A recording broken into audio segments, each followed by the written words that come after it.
I wanted to make a podcast on time travel, and then I realised that I didn't have time to do it.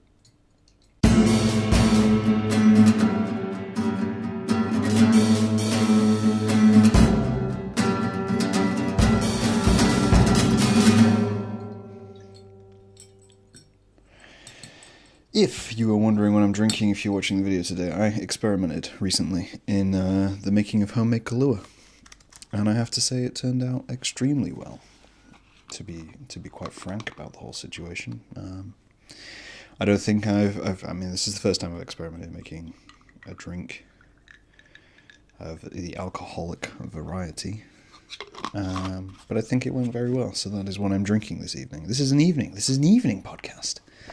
I have done an evening podcast, that's a lie. Excuse me, so I'm just imbibing in my homemade Kahlua on a nice quiet evening. Finished work, came home, decided that I should sit and talk to you guys today about the world at hand. Because it occurred to me winter is upon us. It has come, winter has come. Well, winter's not quite yet, but autumn is in full effect, which is unavoidable, it seems. It's raining everywhere, there's fog everywhere, it's frosty occasionally in the early morning, and so England's weather is all over the place. But of course, that means that the darkness is setting in. Any day the clocks will go back if you're in the UK. If you're in the US, that might seem like a confusing sentiment, but essentially what we do is time travel and push time forward and backward at our own whim.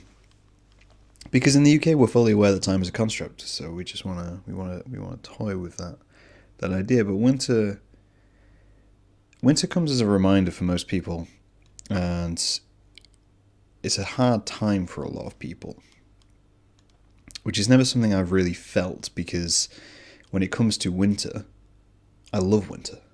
It's fantastic. You know, we get to sit around in our nice cozy homes. You go out, the weather's fantastic, it's raining, bludgeoning in a sense, and you feel awake, you feel alive. Not like summer. Summer's just full of uncomfortable, whereas winter is nice. It's got a nice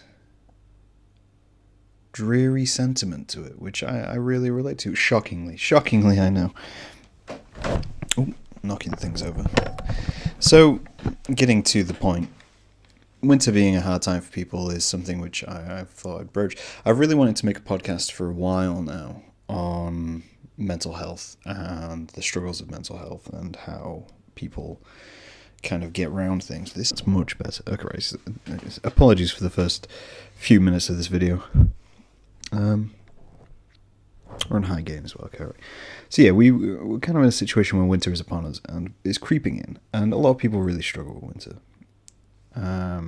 This is mainly just because they feel that it makes them very insular, and they feel like it make a lot of people very insular. People really dread it to an extent where they really just want to bust through winter, and it's full of distractions. I don't know if you noticed. I mean, obviously you've noticed because you're aware these holidays exist, but the events which happen within wintertime are generally just pushed as distractions. If anything else, you've got Halloween, Thanksgiving if you're in the US, Christmas, and New Year's, which are all four massive things, which are all essentially just huge and ostentatiously theatrical to distract you from the weather and the darkness around you. And a lot of people need that.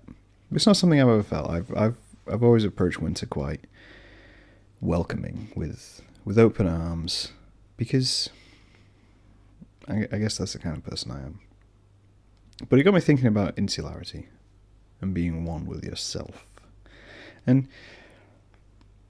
I think a lot of people are afraid of being alone with themselves.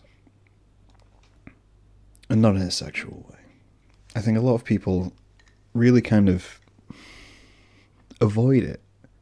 They see it as a bad thing. They see it as something which should be avoided, because when they're alone with themselves, they are forced to interact with themselves, and they're forced to sit there and think. what am I doing with this? And I don't think you have to. I don't think if you're alone you have to do that. But a lot of people worry that they'll do that and that they'll become depressed. And that's the titular endpoint to winter. And that's all you can expect from it. Well, really? I don't think that's true. I mean, it's never been true for me. But I really crave insularity. I think a lot of alone time. No. Let's say that differently. I don't think being alone all the time is great for yourself. I'm not so arrogant that a person can completely be alone and be completely sane. Really, we're social animals. We require a lot of sociability, but from a standpoint where I see it is, you need alone time. You need to be able to sit in your own little world and wonder about whatever you want to wonder about. Kids do it all the time. And they're the happiest people we know. You've got to kind of have that moment where you're able to just reject everything around you. Even right now, this was essentially what tonight was about. It was about sitting alone with my thoughts. Maybe not even with my thoughts because I'm just sat chatting. Having a quiet drink and just being alone with me. This is what being alone with me is like. It's filled with homemade Kahlua. But I don't really understand why people run from it. I've always seen being insular as being something which I crave and good for you. It gives you time to unwind. It gives you time to escape everything. And if you're thinking, well, why would I haven't got anything to escape? I love my life. Then fantastic. It gives you time to appreciate that, to enjoy that, to take that moment to think how everything around you is affecting you, or isn't affecting you, and just appreciate that from a standpoint of complete isolation, really. Of a moment of brief reckoning. It's that moment of clarity. It's a clear moment of clarity. I mean, to tell you a little about my life, I spend a lot of my time alone, and it's not necessarily by choice, but a lot of it is by choice. And it's because I enjoy my independence. I enjoy being me. I enjoy having to put on zero airs and just only answering to myself and having that complete format of insularity to explore, really. It just sounds wrong. Just sitting exploring myself, apparently. It's getting a little sexual. We'll ignore that. But some people really reject that. I think some people crave crowds. They crave groups of people and talking to large groups of people, and they feel sad if they're not doing that. And they actively seek out groups and friends and strangers just to feel like they're not going to be alone, because the moment that they are alone, they instantly become depressive. And I find that such a strange concept for me. I don't know if you agree out there. I guess it's the difference between introverts and extroverts, but I know introverts who crave social situations, whereas it's never something I've chased. Luckily, getting on to my next point, luckily I have friends who chase me, and that's fantastic, and I'm very thankful for them. Is they are people who actively seek out me to say, you need to come out and do this, or you need to come out and spend some time with us, because they know that people need to do that. And that's my next point, is I dislike people who think that they completely can live independently. And whilst it is possible and it gives you such a sense of absolute independence, you need social interaction. Even if it's just a striking comparison between your own life and other people's lives, you need that contrast. You need outside input. Otherwise, your inside input is pointless, really. If you've got nothing to compare anything to do, then what's the point? It's that balance between good and evil. It's that need to say, hey, this is really good and this is really bad, and this is where I sit. So if you have no comparative note, then what's the point? To live completely insularly, if that is a word, is futile. And luckily I have friends who do seek me out. But winter is upon us. It's sneaking in gradually. So I wanted to suggest, perhaps to the world out there, what you can do with that time. How you can push through it. How can you enjoy being alone. See, as much as I say that insularity is great, and I can give another example of where it does help. So there's a thing where I have a theory I have of why a lot of relationships fail. Not relationships, marriages. Is that you are essentially robbed of any moment of aloneness when you're married, because you've said you're going to be together forever, and then the likelihood is you'll have children, and then they're going to be forever around. So any moment outside of children, you're spending with your partner, and any outside of your partner, you're spending with your children. And it's important to define yourself independently, which is very hard to do in a family unit. So a lot of marriages struggle because there's no space. So rather than seeing them as a nice independent person who you live with and your kids as these wonderful creatures, you just kind of start to resent them because they're no longer people you're sharing a house with. They're people who are robbing you of your space and robbing you of your time and your moments where you can kind of relive yourself.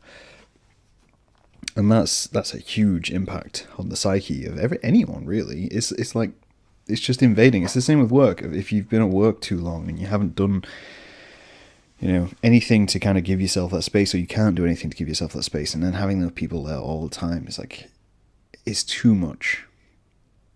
Life needs that disconnect. You need to be able to just step back and step into your own space, and not be afraid to step in your own space, and not be afraid to just think, yes, you know what?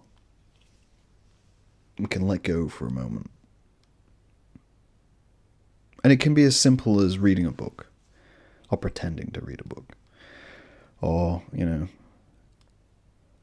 just stepping back, putting some headphones on, and drinking some Kahlua, which is my current suggestion of how to handle life.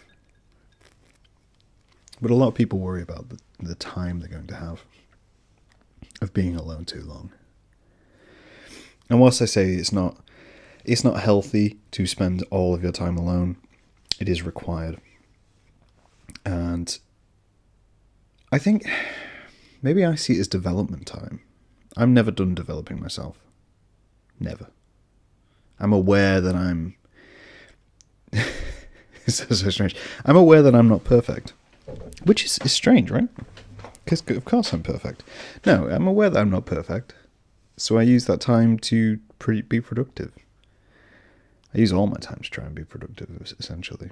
But when it's just me, there is no bounds, so I can do anything I want. So even if it's just having a small hobby, like learning a language or reading a book or going for a walk or something, then there are all little levels, there are all little things you can kind of do just to have a little bit of you time.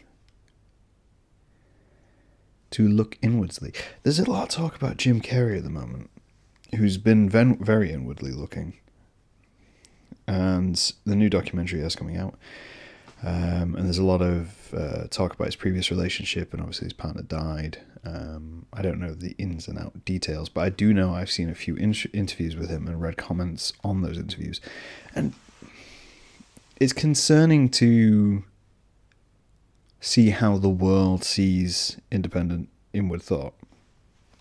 In that it's often seen as a negative thing. It's often seen as something which is linked to depression. Now, I'm not going to say that it's not linked to depression. I'm not going to say that it's not something which can lead to suicidal thoughts or anything like that. But it's also something which doesn't necessarily do that, because being completely happy all the time can make people absolutely depressed with their lives. Being completely content where there's no challenge makes people depressed with their lives. These are things which... This is why you see people who have had everything handed to them struggle so much, because everything's handed to them. Why? If you've never wanted for anything, then how can you feel accomplished? And the reverse happens for people who struggle a lot. If you've struggled for everything and nothing ever changes, then you're going to feel depressed.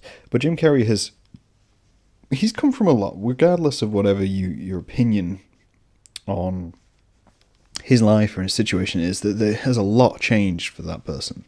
And a lot has happened, which has made him look very inwardly. And a lot of what he's been talking about has been this whole idea that Jim Carrey is essentially dead to him, but he's also alive, and that Jim Carrey is just a construct. He's just a character. It's just a human being, or a face or a character which he can put on, much like any of his other characters. And this realization has obviously given him a lot of calm. It's given him a lot of space, and it's given him a perspective of life. It's just a slightly different perspective, and he's achieved that through looking inwardly and coming through the other side of his struggles. And that's hugely important. But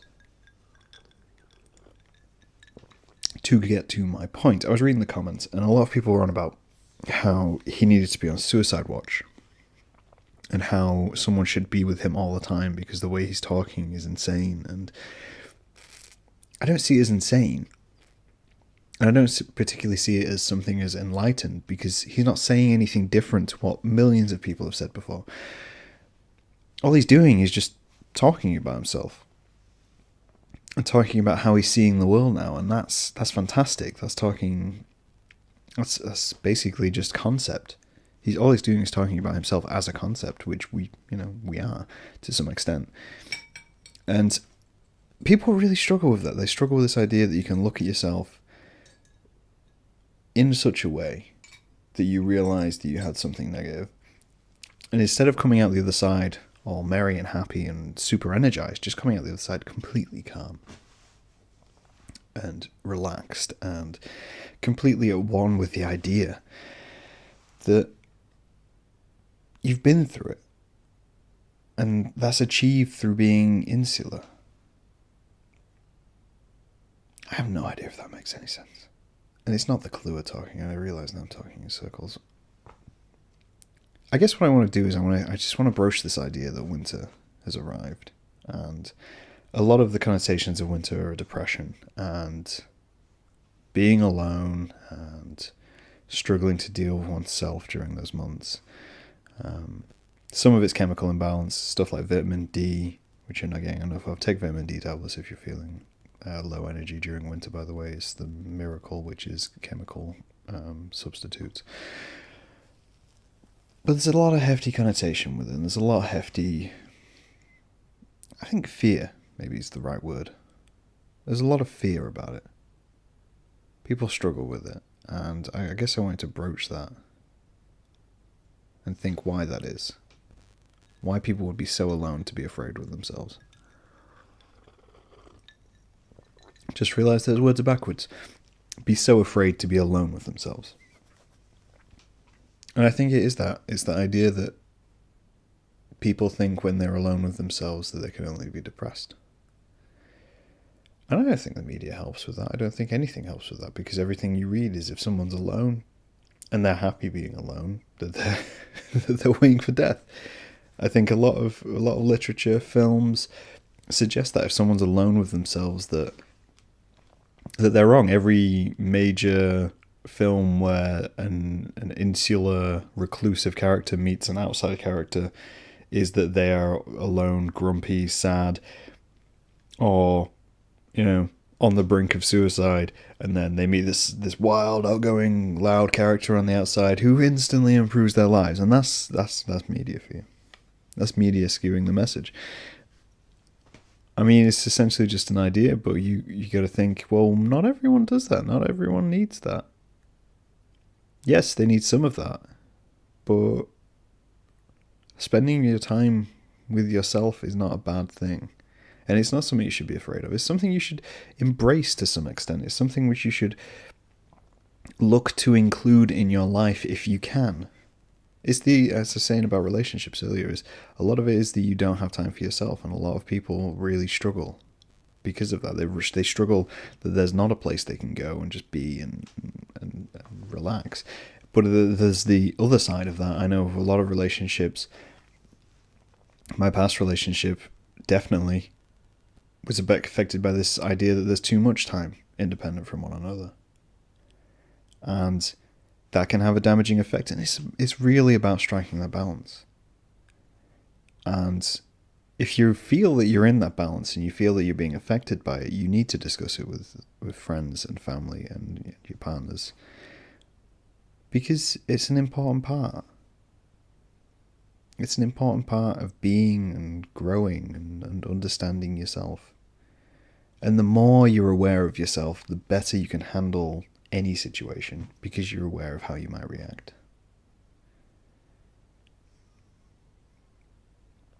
I think we should take time to be ourselves. Not just be ourselves, but with ourselves.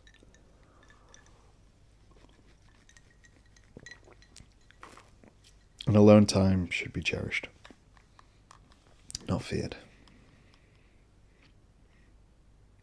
It's a time to look inwardly, to talk nonsense, to consider, just where you're sitting,